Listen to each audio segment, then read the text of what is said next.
John chapter 11 verse 24, Martha said to him, I know that he will rise again in the resurrection on the last day. So Jesus told her, okay, so we first saw in verse 22, she still believes that Jesus can do anything because the Father listens, no, God will give to him. Okay, she believes still in him. Jesus then answers, her brother will rise again, and her answer then is, I know. Not a question of, oh, really? I didn't expect that kind of. No, it's just, yes, I know. Right? I know that he will rise again in the resurrection. She was not a Sadducee. She was clearly not a Sadducee, and not from her brother, not a Sadducee. She was from the Pharisees who believed in the resurrection of the dead. What exactly did they believe at that stage about the resurrection of the dead? We will look at the whole concept grew through the ages, understand what heaven, hell, and all those things. It's only when Jesus came that what is a reality became kind of a fact, to put it like that, right? So in other words, it became clear. Up to that stage, people had different thinking or different understanding of heaven and hell. I mean, soul. Okay, their understanding of death and all of that grew, but they believe that there is resurrection, except the Sadducees. So she said, no, she's just saying, yes, I know, in the last day there will come the resurrection. Verse 25, Jesus said to her, I am the resurrection and the life. Whoever believes in me, though he die, yet shall he live. And everyone who lives and believes in me shall never die. Do you believe this?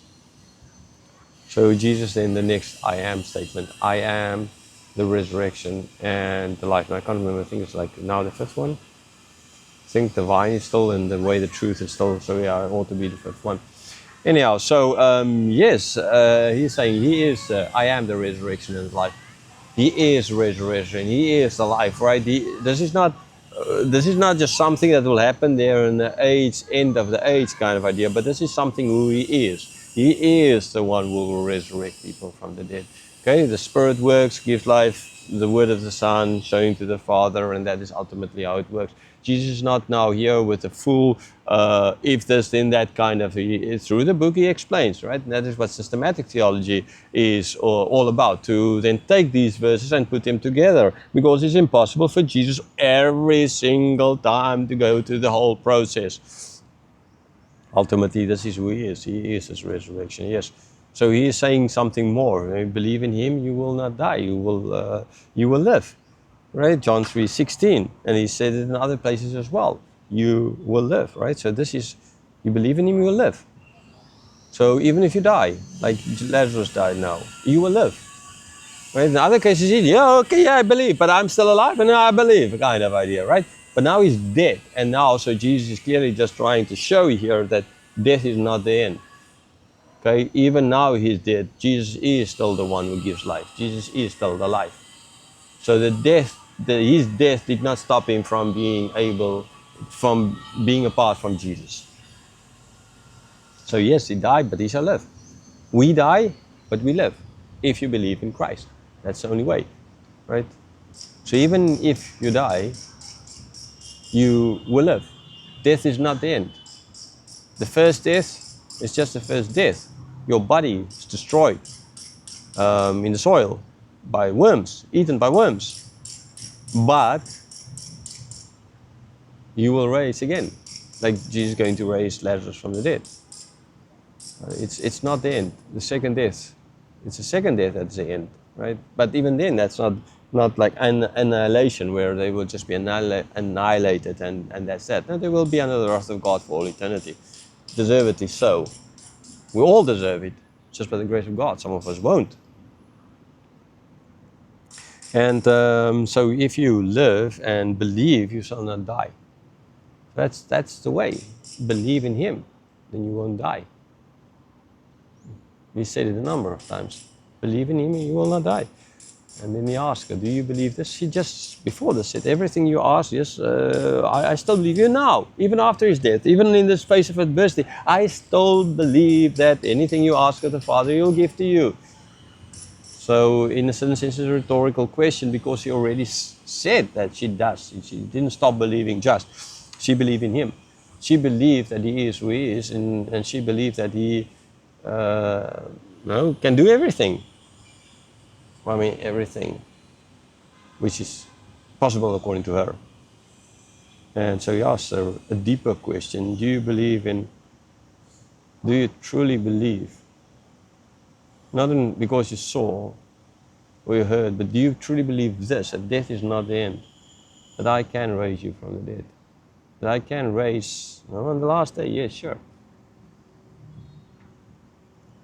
Verse 27, she said to him, yes, Lord, I believe that you are the Christ, the Son of God who's coming into the world. Oh, the Samaritan woman, the official there, a Gentile, the blind man, people from whom you don't expect this kind of belief. Those who could not get into the temple, like the Samaritan woman, the official there, the blind man because he's blind. Those who were rejected by society, by the world, by the Jews. They were the ones to believe. Here you have a woman, after her brother's death, stating it. I mean, at least she's Israelite, and she could go to a part of the temple, the woman's part, understandably. Right? But not once as well that they trusted to, as proof. I mean, he gives all the weirdest people, which nobody would have taken their word at all or trusted them. And these people are the witnesses to Christ and to who he is. Now again, I said the reason is simple for that is because he's trying to show that, man, if even these people could know, and even if these people could understand it, they're rejected by you, then how much more ought you to understand this? So it's reverse psychology. It's like shaming them kind of into the kingdom. His way of begging with them is showing that these people believe, so no excuse for you not to believe. So why don't you believe? What really is the reason you don't believe? Yeah, she's saying you are the Christ, right? You are the Son of God. You are the one who's coming into the world. You are the Messiah. You are He. I believe. I believe. She stated earlier, and here after this question, she states it clearly as well. Without any doubt, without any fear. Even though her brother died, she didn't give up. She didn't like, where was God? Okay, so a question of, if you were here, that was not a question of where was God when this happened? Why did God allow for this? Right? The question was not about that. It was just a statement of the fact that I believed you could have. Right? And I didn't lose my faith in you. Unlike how it is for us. Right? We write books about where was God when something bad happened. We try to explain it. She never for 1 second doubted. She never for 1 second asked that question or distrusted him. She knew. She knew always because she believed. She believed that he is the one, the Messiah.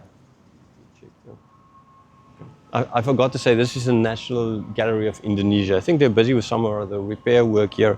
And if I've seen photos on Google Maps, kind of, there used to be a drawing here on this, but there's nothing here.